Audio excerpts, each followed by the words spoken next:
शांति। ब्राह्मणों की सबसे बड़ी पूंजी पवित्रता है और सभी प्रश्नों में सबसे अधिक प्रश्न इसी से संबंधित थे। हम सब जानते हैं इस सृष्टि पर बाबा का अवतरण क्यों हुआ है। पतित सृष्टि को पावन बनाने के लिए, नरक को स्वर्ग बनाने के लिए, वैश्यालय को शिवालय बनाने के लिए हम सब जो भी पुरुषार्थ कर रहे हैं,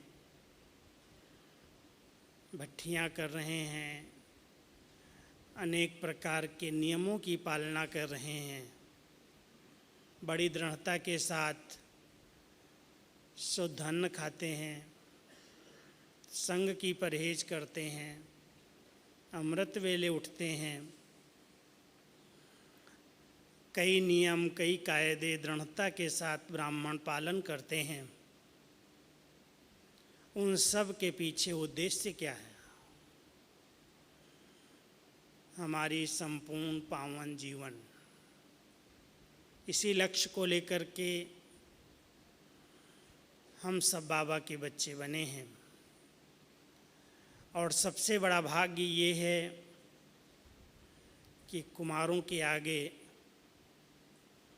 ऐसा कोई बंधन नहीं है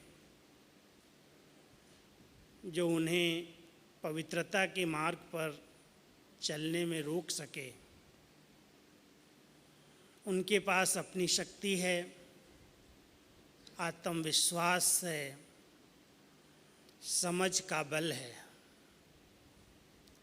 और उसके आधार से वो अपनी ये जीवन पवित्र और योगी बनाकर चल सकते हैं, चल रहे हैं। लेकिन कोई भी योद्धा जब युद्ध के मैदान में आता है तो केवल एक तरफ से युद्ध नहीं होती। हम सब ने माया को चैलेंज की। कलयुग में जिस बात को लोगों ने असंभव कहा है, संत महात्माओं ने, बड़े बड़े ऋषियों ने भी जिस बात की पालना के लिए बहुत कुछ त्याग कर दिया, घर का त्याग किया, पत्नी का त्याग किया, अपने कारोबार का त्याग किया कि हम पवित्र जीवन जिएंगे, बहुत संन्यास करके, मेहनत करके, सब कुछ छोड़ करके गए। फिर भी वो कहते हैं ये तो आग और कपूस वाली बात है, पवित्र जीवन जीना इतना सरल नहीं है।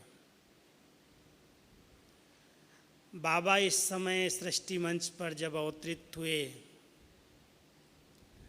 तो अपने बच्चों को यही पाठ पढ़ाया, सत्य गीता का ज्ञान उच्चारण किया और इसी बात के ऊपर आप सबको पता है इस विद्यालय के अंदर अनेक प्रकार की समस्याएं आई, पेपर आए, बहुत विरोध हुए। लोग कहते थे बाबा आपका ज्ञान बड़ा ऊंचा है, लेकिन ये जो बात आप कहते हो इसको थोड़ी ढील दे दो। काम महाशत्रु, ये तो बड़ी असंभव सी बात है, कैसे हो सकता है कलयुग के अंदर। बाबा कहते थे ये मैं थोड़ी कहता हूँ। लौकिक में दादा ब्रह्मा बाबा को सब आकर के यही कहते थे कि बाबा सिर्फ इस बात में अगर ढील दे दो तो आपकी संस्था तो कितनी आगे बढ़ जाएगी। और बाबा कहते थे बच्चे इसमें ढील कहने की क्या बात है। जब नई दुनिया बनानी है, भगवान को सृष्टि पर स्वर्ग की रचना करनी है और वो आया इसीलिए है कि सृष्टि को पावन बनाना है।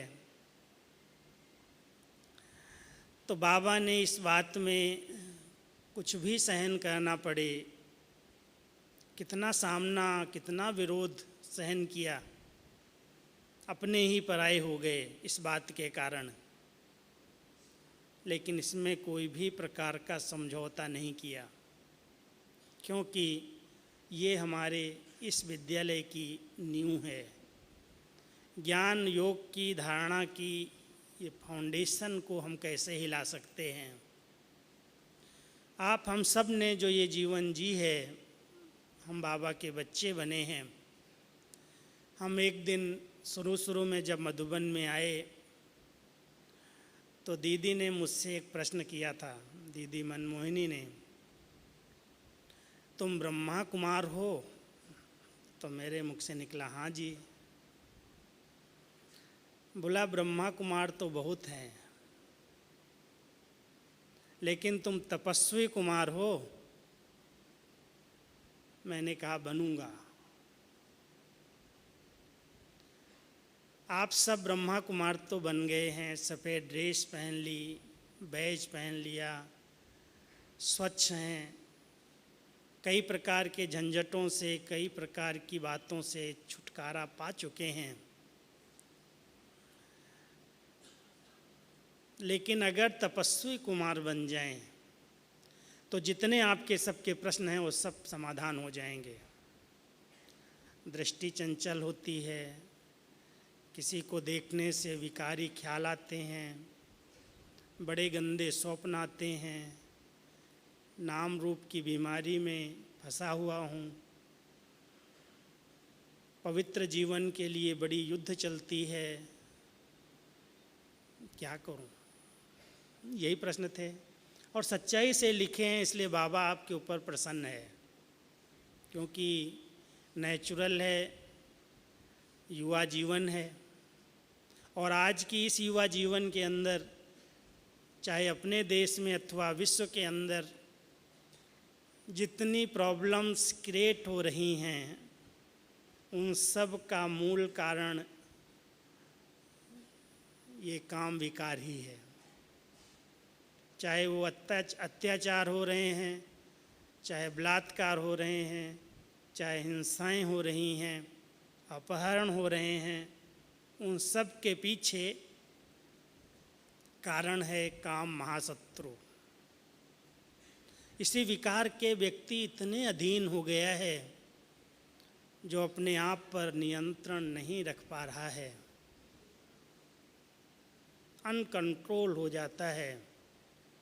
भले उसको थोड़े समय के बाद जेल की हवा खानी पड़ती है, पश्चाताप होता है, खून के आंसू भी आते हैं, बहुत दुख होता है, लेकिन पूछो आपने ऐसा क्यों कर लिया, तो उसके अंदर की आह निकलती है कि मैं चाहता नहीं था, पर वश हो गया। ये कर्म इंद्रियां इतनी तीव्रता से उत्तेजित हो जाती हैं, अगर उसने थोड़ा समय अपने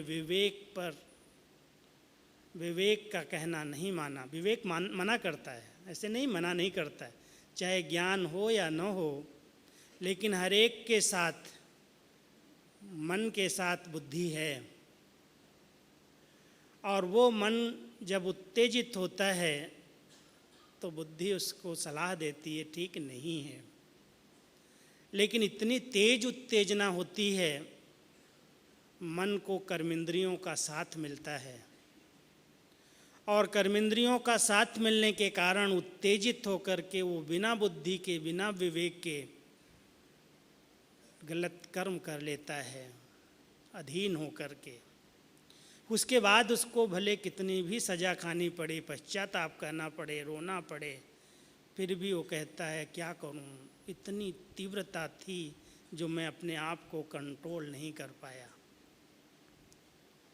अगर हम सब राजयोगी बाबा के बच्चे भी इसी प्रकार के प्रश्न करें जो हम अभ्यास कर रहे हैं, आज भी बाबा की मुरली में स्लोगन था, योगी वो है जिसकी एक एक कर्म इंद्रिय शीतल है, वही स्वराज्य अधिकारी है।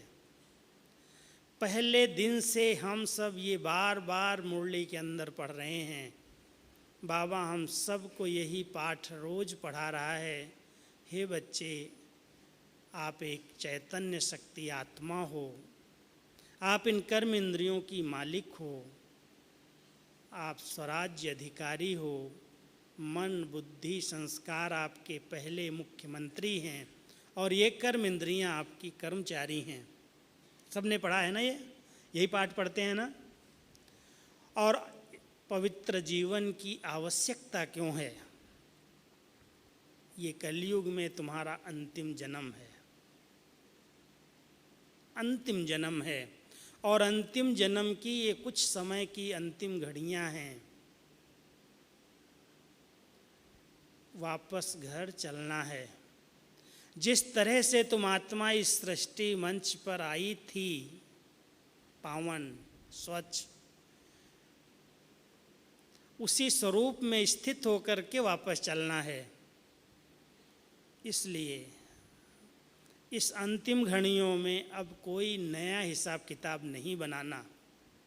जो पुराने बने हुए थे उनको योग बल से, कुछ भोग के कुछ योग से चुकतू करना। ये बाबा की बातें सुना रहा हूँ मैं। बाबा हम सबको रोज मुरली के अंदर कहीं न कहीं से ये बात पढ़ाता है।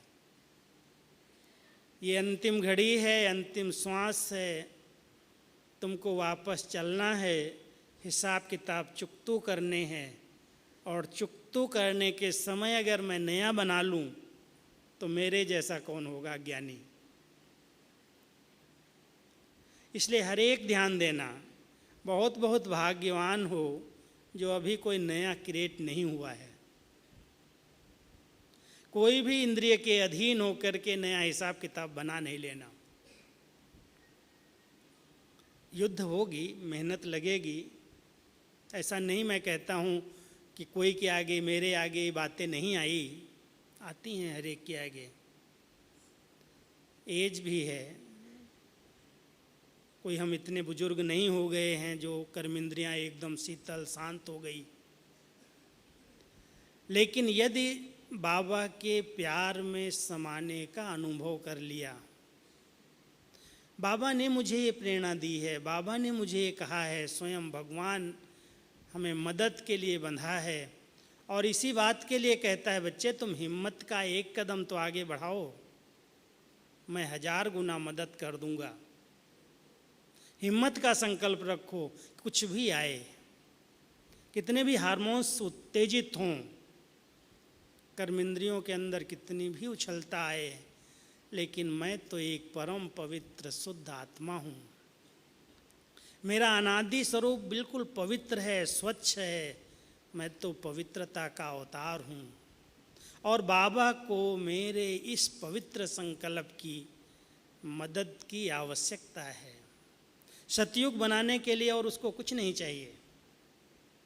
स्वर्ग की रचना के लिए, जैसे कहते हैं विवेकानंद जी कहते थे कि अगर हमें 100 ब्रह्मचारी मिल जाएं तो हम दुनिया को बदल सकते हैं। बाबा को भी इस सतयुगी दुनिया की स्थापना के लिए, इस कलयुगी गोवर्धन पर्वत को उठाने के लिए इसी बल की आवश्यकता है। सब बच्चों का बल चाहिए। कर तो अकेले भी सकता है, लेकिन कहता है अगर मैं अकेले कर दूंगा तो तुम्हें उसका फल कैसे मिलेगा। इसलिए तुम सब बच्चे मेरे इस कार्य में मदद करो। उसके लिए भले कितनी भी मेहनत करनी पड़े, तपस्या करो। आत्म अभिमानी स्थिति में रहना ही तपस्या है। त्याग है देह अभिमान का। बाबा ने साधनों का त्याग, घर का त्याग, परिवार का त्याग, कर्म का त्याग नहीं सिखाया। सबके बीच में रहो, लेकिन देह अभिमान का अंश भी समाप्त हो जाए। अब इसके लिए तपस्या करनी पड़ेगी, क्योंकि देह अभिमान इतनी जल्दी समाप्त नहीं होता, मेहनत है। 84 जन्म इसके साथ हम रहे हैं। भले 21 जन्म हम पवित्र थे, पावन थे, सतयुग की प्रारब्ध भोग रहे थे, कोई मेहनत नहीं थी, कर्म अकर्म हो रहे थे, श्रेष्ठ और विकर्म से हम बचे हुए थे। लेकिन द्वापर शुरू होते ही आत्मा जब अपने स्व कॉन्शियस को, सेल्फ को भूलती, बॉडी कॉन्शियस के अंदर आती है,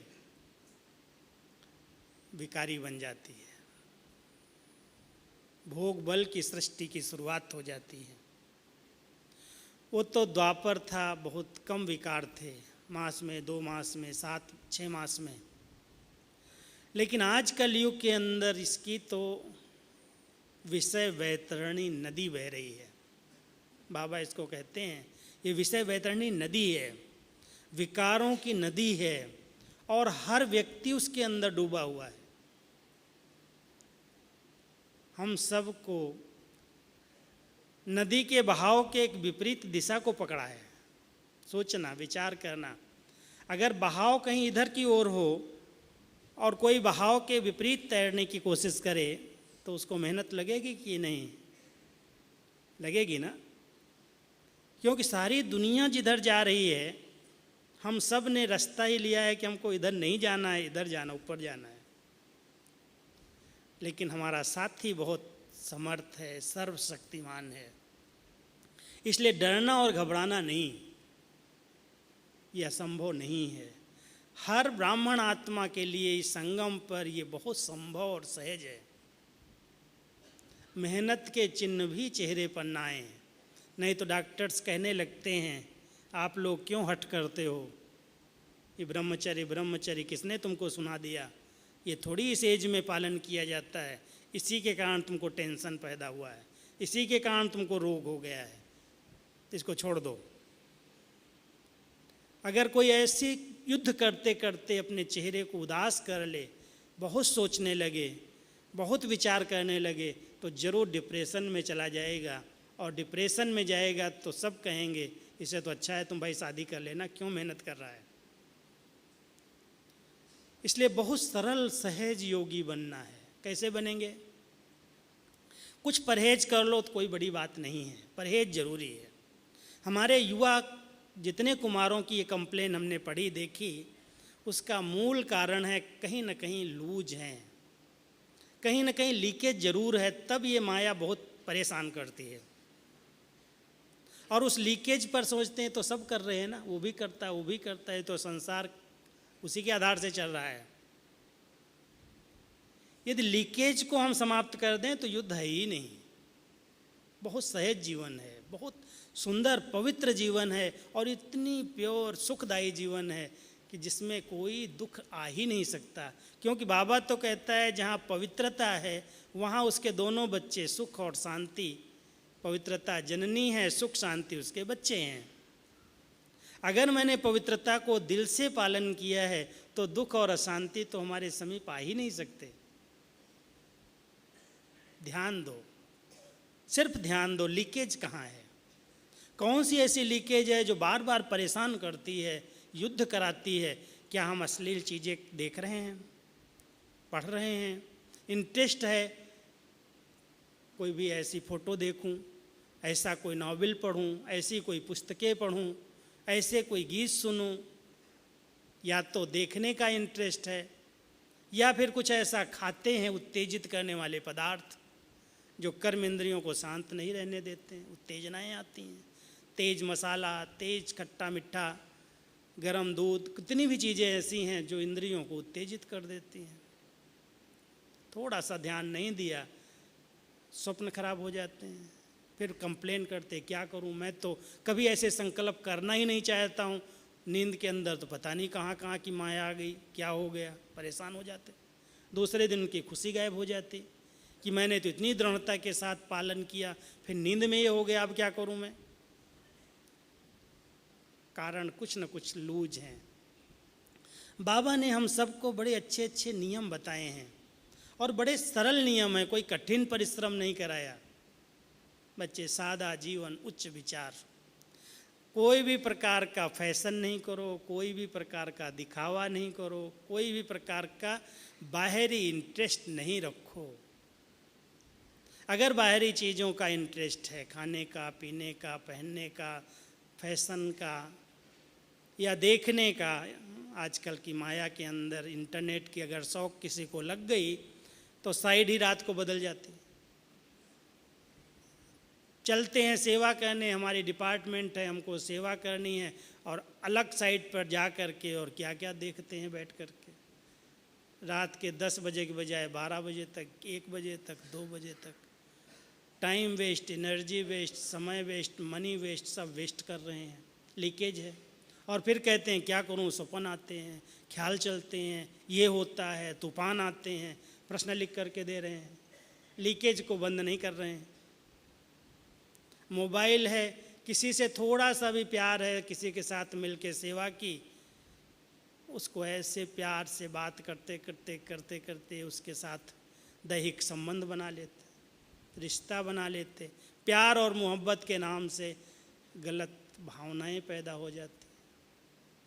कितने घंटे उस पर फ़ोन पर छिप छिप के बातें करते हैं। ये मोबाइल इसलिए थोड़ी आया है, ये फेसबुक इसलिए थोड़ी है जो एक दूसरे के फेस को देख करके आप प्रभावित हो जाओ। अगर इस सचमुच इस माया जाल से हमको बच के रहना है तो हमारी ये त्यागी जीवन है, तपस्वी जीवन है, ये सब इंटरेस्ट बंद होने चाहिए।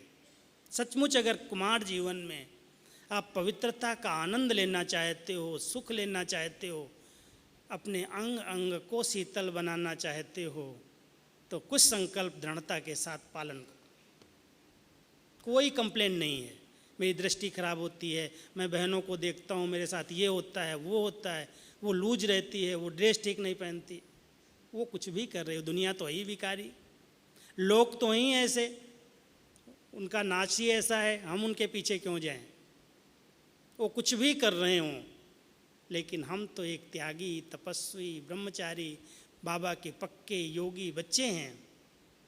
हम बच्चे ऐसा कोई दृश्य क्यों देखें। बाबा कहता बच्चे दुनिया मरी पड़ी, इसको देखते भी नहीं देखो, ये सब मुर्दे हैं। बाबा के शब्द याद करो, ये सब मुर्दे हैं, मुर्दों से क्या यारी, क्या मुर्दों से प्यार करना।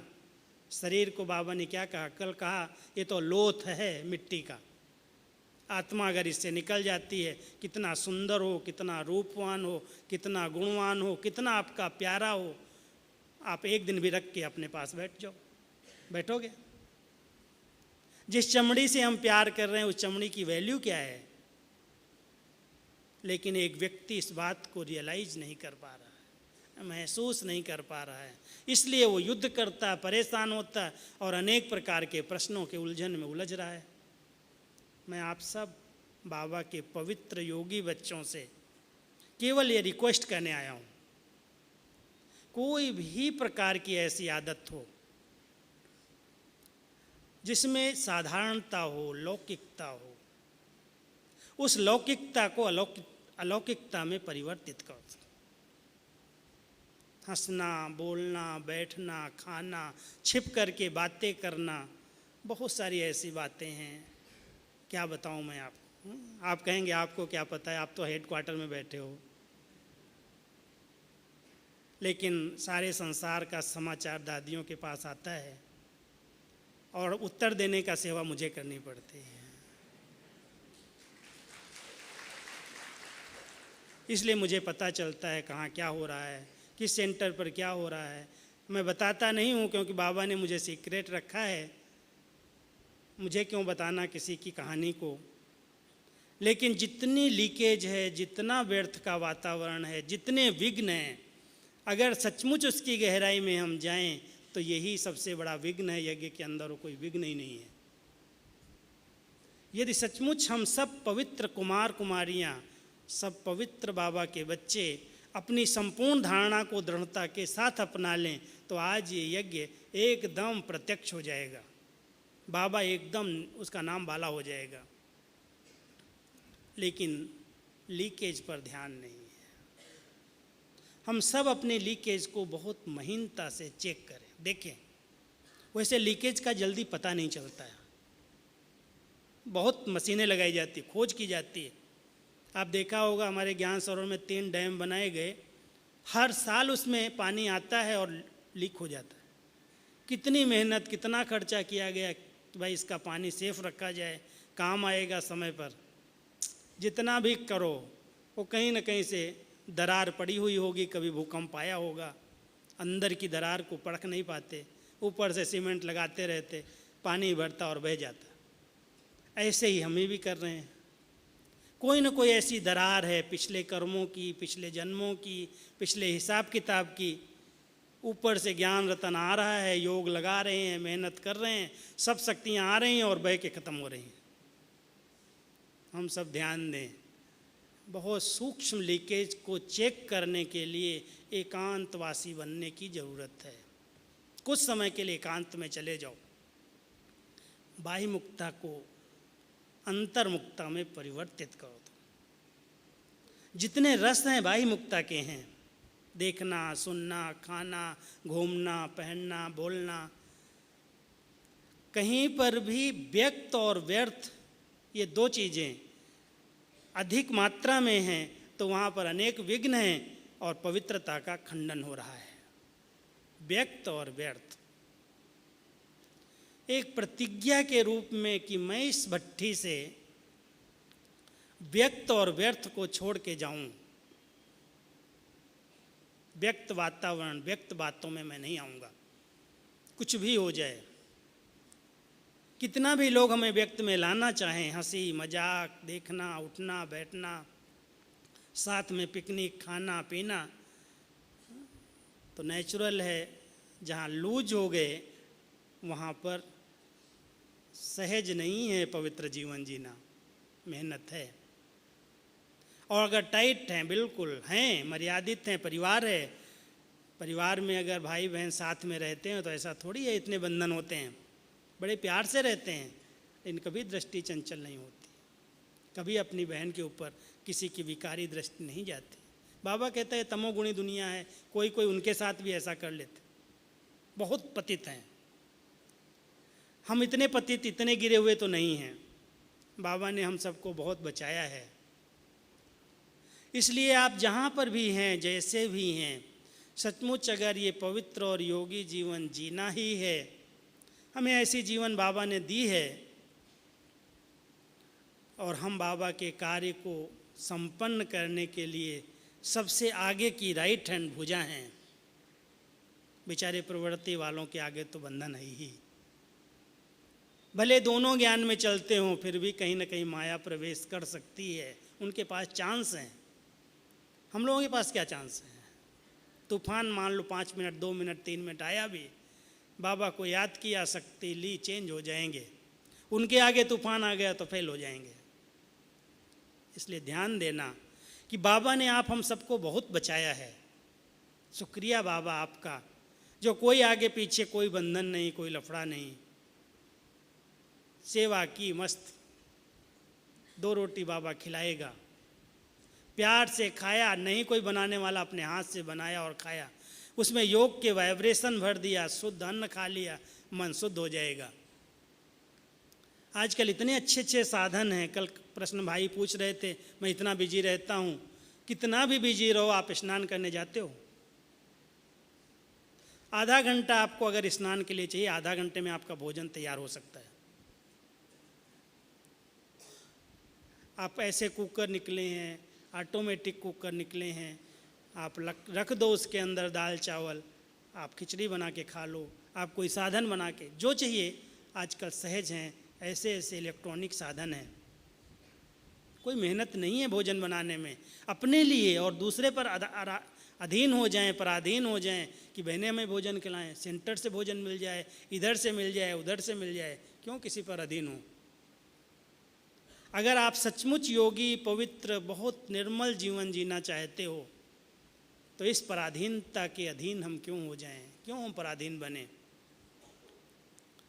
2 रोटी बनाओ, खाओ। अगर रोटी बनाना नहीं आता, खिचड़ी बना के खा लो। जो बनाना सहज लगे खा लो। अपने हाथ का बनाया हुआ बड़ा मीठा लगता है। जब हम पढ़ाई करते थे ना, 2 साल तक हम किसी के हाथ का खाया नहीं, बहुत पक्के, और कोई नियम पता नहीं था, लेकिन भोजन का जरूर पता था। कभी किसी के हाथ का नहीं खाया, अपने हाथ से बनाया खाया। बाबा ने सब कुछ सिखाया और आज तक भी इस पर डिपेंड नहीं है, अपने आप बना के खा सकते हैं। इसलिए आप कहीं पर भी रहो, अगर अन्न की परहेज कर लिया, संग की परहेज कर लिया, पढ़ाई की परहेज कर लिया और अमृत वेले पर संपूर्ण ध्यान दिया, तो योग ही एक ऐसी शक्ति है जो आपकी हर कर्मेंद्रिय को शीतल बना देगी। मैं आपको नंबरवार 6-7 बातें बताता हूँ जो आपको पवित्रता में बहुत सहज अनुभव होगा। कोई तूफान आएंगे ही नहीं। मैंने एक नियम बना के रखे हैं। एक तो सदा ध्यान रखता हूँ मैं बिजी रहूँ, तन भी थके। जैसे कल दीदी कह रही थी कि कई कहते हैं नींद नहीं आती है, नींद नहीं आएगी तो क्या करेंगे, इधर के स्वप्न, इधर के विचार, उन्हीं में उलझे रहेंगे, नींद कैसे आएगी। जितना हो सके दिन में भी कम से कम रेस्ट, जरूरी कोई को है तो करो, नहीं तो रेस्ट नहीं करनी है। शरीर को, तन को और मन को बिजी रख करके अपने मन को बहुत शुद्ध बनाया जा सकता है। पढ़ाई करो, मुरलियाँ पढ़ो, क्लासेज पढ़ो, किताबें ज्ञान की हैं उनको पढ़ो, अच्छा चिंतन दो, अच्छा भोजन दो। जितना आप लिखेंगे, पढ़ेंगे, आदत डाल लेंगे, उतना व्यर्थ के इधर उधर के विचार नहीं आएंगे। लेकिन ये किताब पढ़ लूँ, वो देखूँ, टीवी देखूँ, सीरियल देखूँ, उसमें इंटरेस्ट चला गया, तो आज ज्ञान के साथ साथ उसके अंदर सब कुछ है जो हमारे विचारों को मैला करने वाला है। इसलिए हमें वो चीज़ें जो हमारे विचारों को दूषित करती हैं वो मुझे नहीं देखनी है। तो ध्यान है पहला ध्यान। मैं जितना समय हो सके अपने मस्तक मणि आत्मा को देखने का अभ्यास करूं। मैं मालिक हूं, मैं इन कर्मेंद्रियों की राजा हूं, मन और बुद्धि मेरे हैं, मेरे बिना कुछ भी नहीं सोच सकते। भ्रकुटी आसन पर बैठ कर के कुछ समय अपनी दरबार लगाओ। ज्ञान इंद्रिय, कर्म इंद्रिय और सूक्ष्म इंद्रिय। सूक्ष्म में मन बुद्धि संस्कार हैं, ज्ञान इंद्रिय के अंदर आँख, नाक, मुख, कान, त्वचा ज्ञान इंद्रिय हैं, और कर्म इंद्रियां तो आप जानते हैं जो स्थूल में काम कर रही हैं। अगर इन पर हमारा कंट्रोल आ जाए, उसके लिए अभ्यास है। मैं मस्तक में मस्तक मणि आत्मा चमक रही हूँ। जो सामने आए कुछ समय के लिए पहले ध्यान जाए, ये मस्तक मणि में चमकती हुई आत्मा है, ये हीरा है। शरीर रूपी सांप को मैं क्यों देखूं? अगर भ्रकुटी में बैठी हुई मणि को देखने का अभ्यास कर लेंगे तो सहज हो जाएगा। कोई के शरीर पर ध्यान नहीं जाएगा, इसका ऐसा शरीर है, इसका ऐसा शरीर है। एक व्रत बाबा ने दिया है, एक व्रता, एक बाबा दूसरा न कोई। मैं सब संबंधों का रस एक बाबा से लूं। संगम पर मेरा भाग्य है जो भगवान सर्व संबंधों से अपना बना है। बाप, टीचर, सतगुरु, ये तीन मुख्य संबंध एक के साथ हैं। और उसके बाद जो जिसको आवश्यकता है, सखा भी है, स्वामी भी है, बंधु भी है, साजन भी है, सजनी भी बन जाता है, साथी भी बन जाता है। जिस स्वरूप से बच्चे के रूप में, साजन के रूप में, सजनी के रूप में, फ्रेंड के रूप में, बाबा कहता है मैं तो गोल गोल बिंदु हूँ, जैसा चाहिए मुझे घुमा लो, मैं बन जाता हूँ। लेकिन सच्चे दिल से मुझे याद करोगे तो मैं साथ निभाऊंगा। एक व्रता बन के रहो। एक बाबा पर अगर सचमुच आधारित हो गए, बाबा आपको कहीं ना कहीं से मदद के लिए बंध जाएगा। कुमारों का एक जगह संगठन मैंने देखा, मैं जब भारत के कोने कोने में जाता हूँ, एक जगह का करीब 12-15 कुमारों का संगठन था। एक कुमार का चलते चलते बहुत सेवा करता था, सेंटर की समर्पित थी, जैसे नौकरी भी थी, लेकिन ऐसी सेवाधारी था बेचारा, सारा दिन रात जो बहने कहे हाँ जी हाँ जी हाँ जी। अचानक एक दिन स्कूटर से जा रहा था, उसका एक्सीडेंट हो गया, स्कूटर से गिर गया, पैर टूट गया, फ्रैक्चर हो गया। परिवार को कभी पूछा ही नहीं था, कभी उसके पास गया ही नहीं था, अब किसको बताएगा।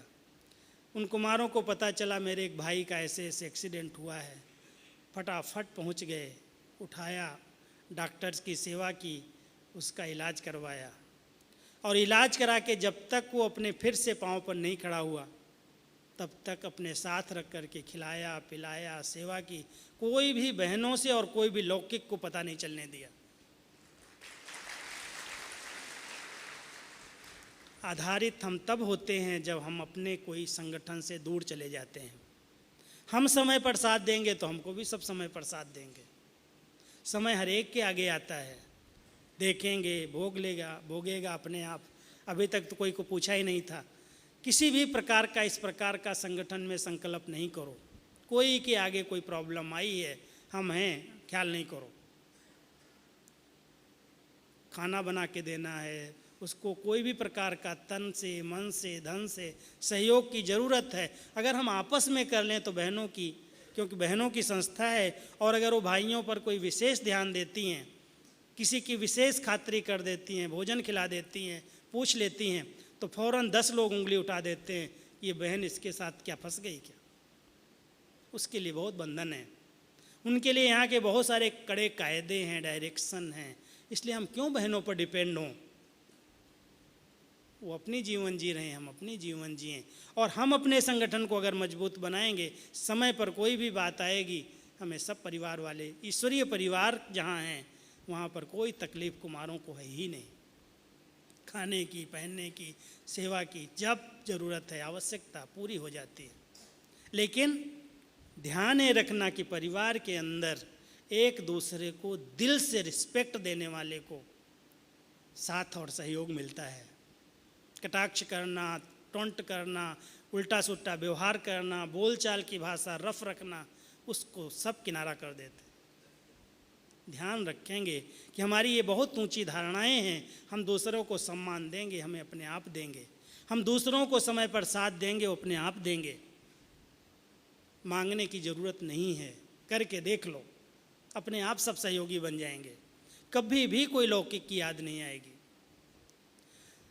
इसलिए एक व्रतता बन करके अलौकिक परिवार की ऐसे साथ लेना और समय पर उनकी मदद करके खुद मददगार बना लेना। तीसरी बात, जितना लौकिकता है उसको अलौकिकता में चेंज करो। लौकिक रीति से हंसना नहीं है, बोलना नहीं है, बात नहीं करनी, लौकिकता उसके अंदर नहीं आनी चाहिए। नहीं तो बाह्यमुखता में हंसी मजाक, बोल चाल, उठना बैठना, खाना, जो भी है लौकिकता का, अगर उसको हमने परिवर्तित कर दिया तो कभी भी ये विकार उत्पन्न नहीं होंगे। सब विकार लौकिकता से आ रहे हैं। अलौकिकता में तो हम सब एक पिता के बच्चे हैं, पवित्र योगी हैं, भाई बहन हैं, और आत्मा रूप में भाई भाई हैं। लौकिक को अलौकिक में बदल दो। मर्यादाओं की लकीर हर समय लक्ष्मण रेखा की तरह रहे। ये मेरे मन को लक्ष्य है, इस लक्ष्य की रेखा को मैं मन से भी उल्लंघन नहीं कर सकता। हर एक ब्राह्मण, हर एक बाबा का बच्चा अपने मन के आगे कुछ लक्ष्य बना ले। ये मेरे लिए मर्यादाएं ईश्वरीय नियम रेखा के रूप में हैं, इनका उल्लंघन नहीं करना मुझे। अंगूठा भी बाहर जाएगा तो रावण बैठा है, साधु वेश में भी बैठा है, वो शोक वाटिका में ले जाएगा। इसलिए जितनी ईश्वरीय मर्यादाएं हैं बार बार रिवाइज करो, ये ईश्वरीय मर्यादा है, ये नियम है। कोई कहेगा सतयुग में भी तो भाई बहन साथ साथ रहते हैं, पति पत्नी साथ साथ रहते हैं, ऐसा है, बहुत सारी बातें सुनाएंगे, लेकिन मर्यादा क्या कहती है? हम सब अगर मर्यादा के बंधन में खुद को बांध करके रखते हैं तो अपवित्रता का अंश समाप्त हो जाता है।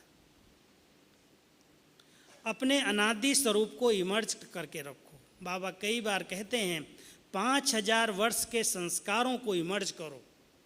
5000 वर्ष पहले जब मैं आत्मा अपने परमधाम घर में थी तब कैसी थी, और जब पहले पहले सृष्टि मंच पर अवतरित हुई उस सतयुग के आदि संस्कार मेरे कितने पवित्र थे, कितने निर्मल थे।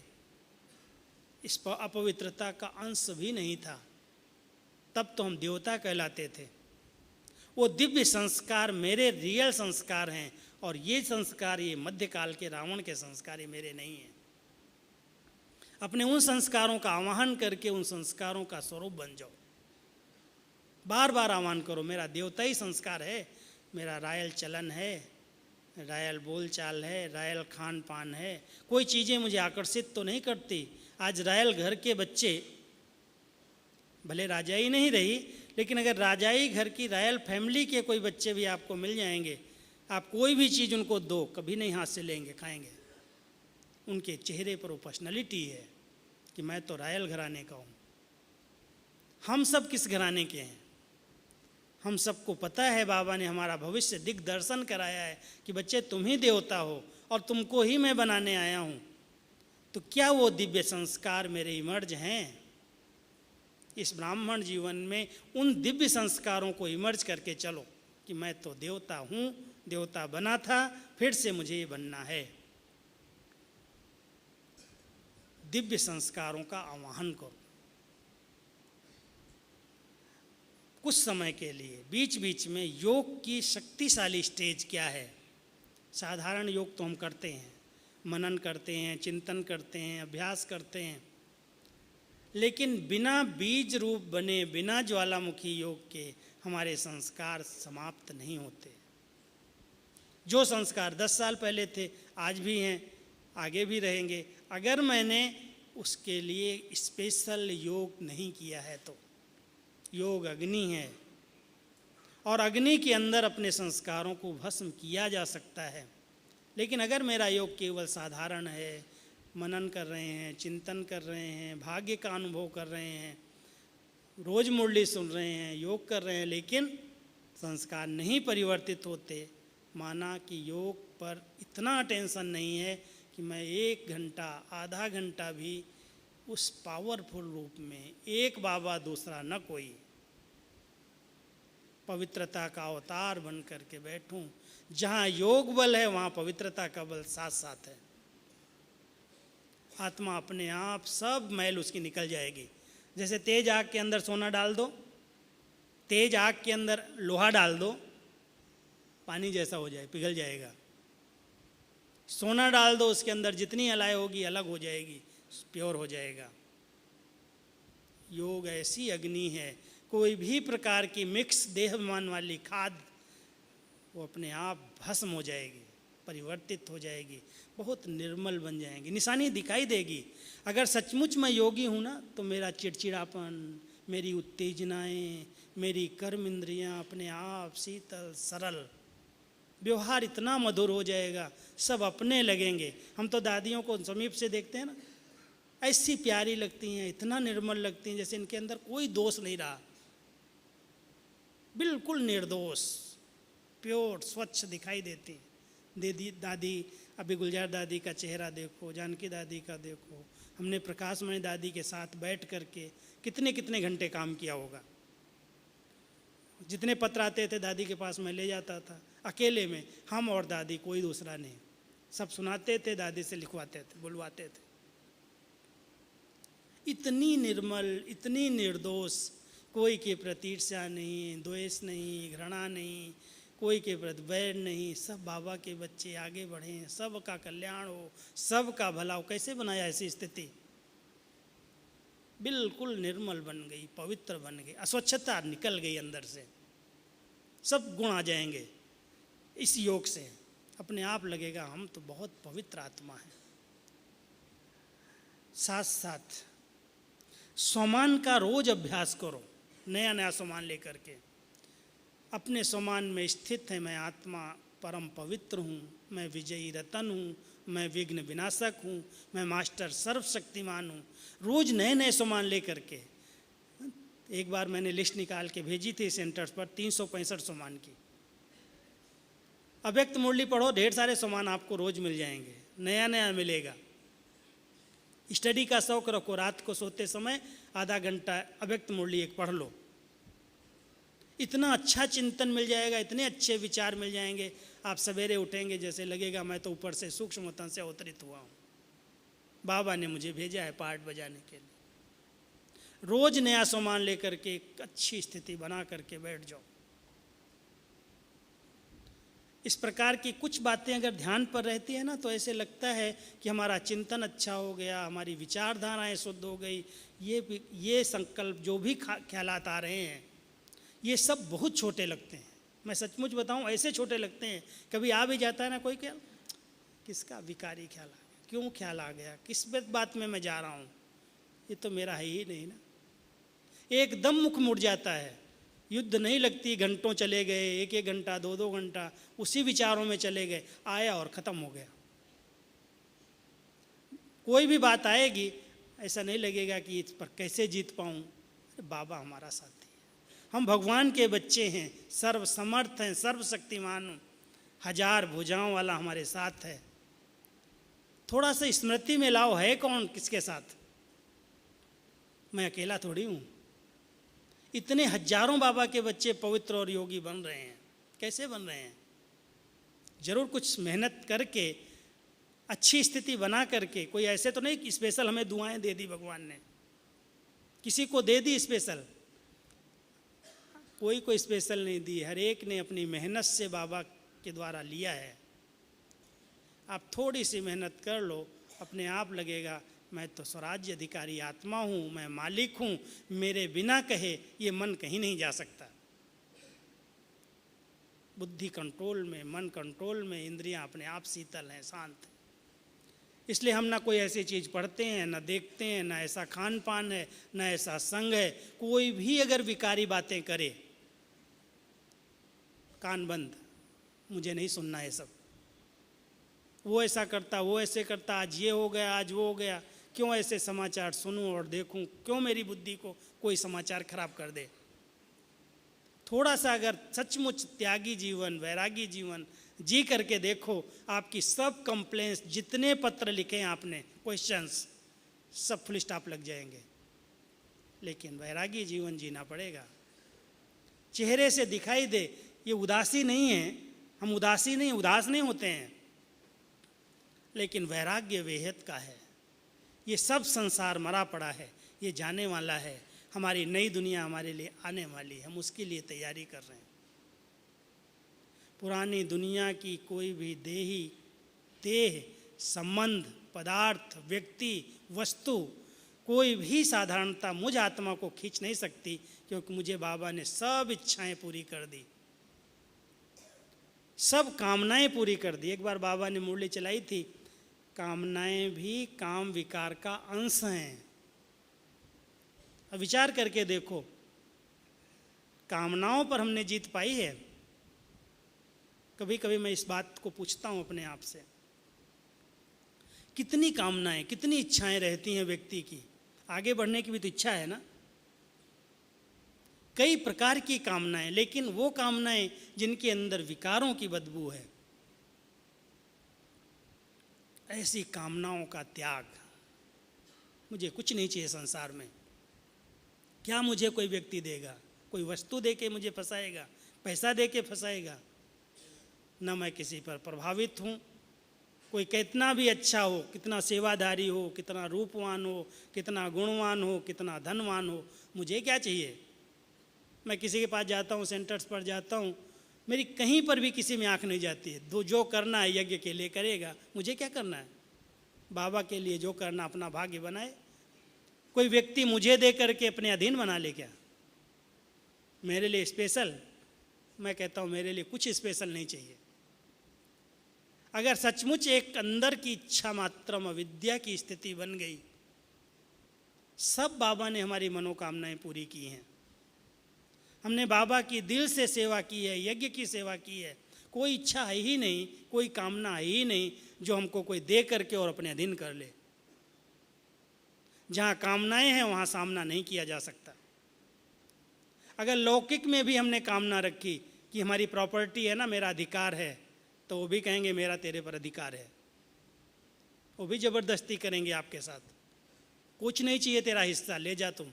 हमको भगवान ने हाथ पैर दिए, हम कमा के 2 रोटी खा सकते हैं, क्यों हम अधिकार लेने के लिए लड़ेंगे? अगर अधिकार मांगोगे तो भी अपना अधिकार दिखाएंगे कि आपको इतना चाहिए हिस्सा, आपको शादी करनी पड़ेगी, आपको ये चाहिए तो ये लेना करना पड़ेगा। मुझे चाहिए नहीं तेरा, ले जाओ।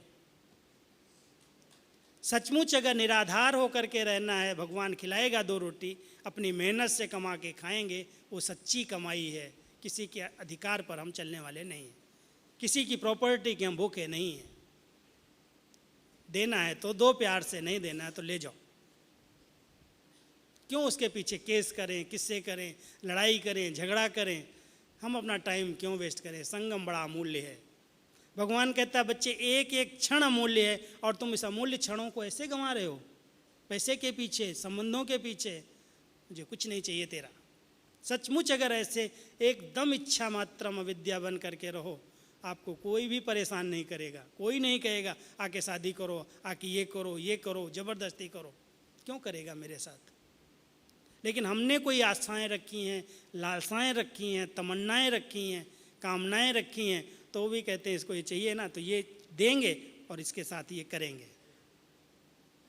कुछ नहीं चाहिए। एक बाबा से सर्व संबंधों से प्यार लो, शक्ति लो, पवित्रता का बल खींचो। वो पवित्रता का सागर है। एकदम बैठ करके ऐसे आत्मा शांत स्वरूप स्थिति में बैठ जाए, और पवित्रता की सागर की ऐसी सुंदर किरणें जैसे डायरेक्ट मेरे ऊपर आ रही हैं और सब कर्मेंद्रियों को शीतल बना रही हैं। अभ्यास करके देखो, सब कर्मेंद्रियां एकदम ऐसे लगे शिथिल है, शीतल है, कोई उत्तेजना रही नहीं, ना आवेग ना आवेश। हमारी कई कमाई, जितनी हम कमाई कर रहे हैं, एक बार मम्मा ने कहा था कमाने में तो बड़ा समय देते हो, अच्छी सेवा करते हो, मुरलियों का अध्ययन करते हो, योग करते हो, कितने कितने दिन तक मेहनत करते हो कमाई जमा करने के लिए, और कमाई जमा हो जाती है, एक सेकंड का जोश, आवेश तुम्हारी सारी कमाई पर पानी फेर देता है। इतना ऊंचा रिकॉर्ड बना करके और एक सेकंड के कंट्रोल के बाहर जबान चली गई, उल्टा सीधा बोल दिया, आवेश में आ गए, कुछ कर बैठे, वो सारी की कमाई चट खत्म। इतना समय मेहनत की कमाने में और गंवाने में एक सेकंड लग गया। क्यों नहीं हम अपने आप पर कंट्रोल करके रखें? अपनी वाणी पर कंट्रोल है, अपनी दृष्टि पर कंट्रोल है, हर बात पर मैं आत्मा मास्टर हूँ, मैं मालिक हूँ। मेरे बिना सोचे, बिना विचार किए संकल्प नहीं चल सकते, ये दृष्टि किसी को नहीं देख सकती, ये मुख से कोई शब्द नहीं निकल सकता। क्यों निकलेगा?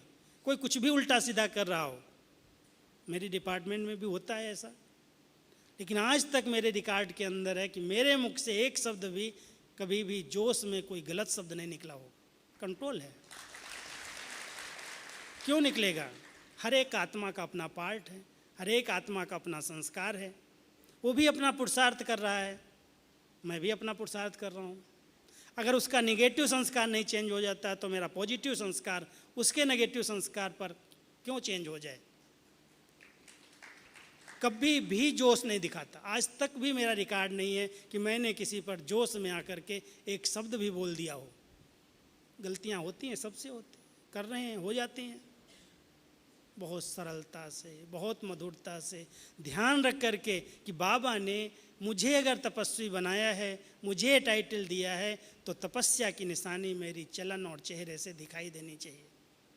मेरे कोई संस्कार इतने प्रबल ना हो जो बाबा का नाम खराब हो जाए। इसलिए ध्यान रखना, आप सब बाबा के पवित्र और योगी बच्चे इकट्ठे हुए हैं। आपके जितने प्रश्न हैं उन सब प्रश्नों का समाधान है। आप सब तपस्वी कुमार बन करके दृढ़ता का प्रतिज्ञा का संकल्प करो, बाबा मैं आपका हूँ, मेरे आप हो, आपके सिवाय मेरा कोई नहीं। आप देखो आपकी दृष्टि की चंचलता, वृत्तियों की चंचलता, जितनी कर्मेंद्रियों की चंचलता है, सब शांत हो जाएगी। लगेगा कि इस भट्टी से मैं एक बाबा का बहुत पक्का पवित्र कुमार बन करके आया हूँ। अपवित्रता का अंश भी समाप्त हो गया। हम योगी हैं, योद्धे नहीं। हम विजयी हैं, हार खाने वाले नहीं। माया जीत बन करके, विजयी बन करके, कितनी भी विकराल माया हो, लेकिन हमारे लिए वो कागज का शेर है। एक सेकंड में उसको जला दूं। अगर ऐसी पवित्र दृष्टि है, रूहानियत की वृत्ति है, संस्कारों में शीतलता है, मैं समझता हूँ अपने आप ये पवित्रता की धारणा इतनी सहज हो जाएगी, इतनी सहज हो जाएगी, जो कोई भी अगर अपवित्र आत्मा भी मेरे सामने किसी खराब ख्याल से आएगी, हमारे शुद्ध विचार उसकी अपवित्रता को भी समाप्त कर देंगे। उसके विचार नेगेटिव, उसका प्रभाव मेरे ऊपर आ गया, उसने ऐसे लूज काम किया इसलिए मेरी दृष्टिवृत्ति चंचल हो गई।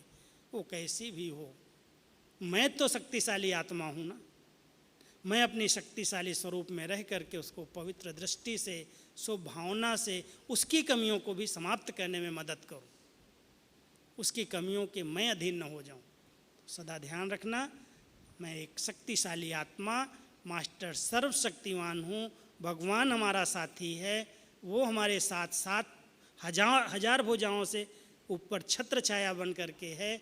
इसलिए मेरे को डरना नहीं है, घबराना नहीं है और कभी भी हार नहीं खानी है। ठीक है, ऐसे विजयी बन के जाएंगे ना सभी, पक्के, सच पक्के कुमार बन करके बाबा को प्रत्यक्ष करने की बागडोर अपने हाथ में ले लो। बाबा हम अपने आपको प्रत्यक्ष करके दिखाएंगे। तो बहुत बड़ी शक्ति सेना है। बहुत शक्ति माना ये नहीं है कि बहने की सेना है, शिव शक्ति पांडव सेना।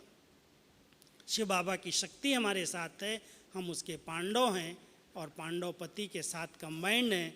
इस स्मृति से हम सब विजयी बाबा के बच्चे बन करके अपनी धारणाएं ऊंचे से ऊंची रख करके दिखाएंगे और कोई भी प्रश्न लेकर के यहाँ से नहीं जाना।